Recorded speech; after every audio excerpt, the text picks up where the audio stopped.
There was an age when you played records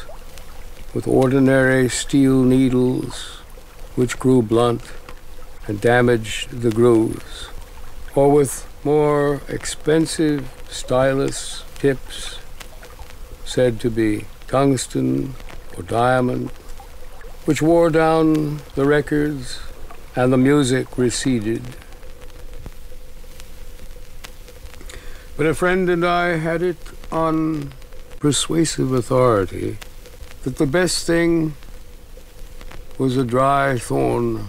of the right kind. And I knew where to find one.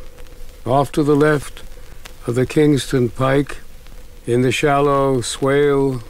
that once had been forest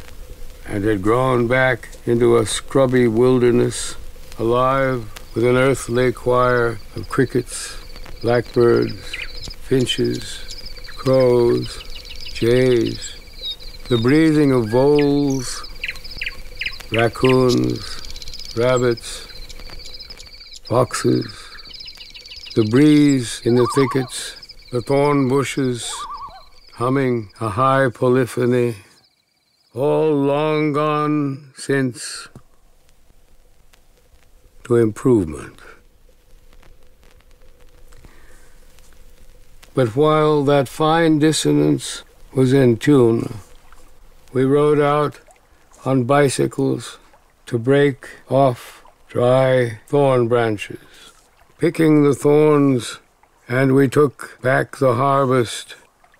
and listened to Beethoven's Rasumowski quartets echoed from the end of a thorn.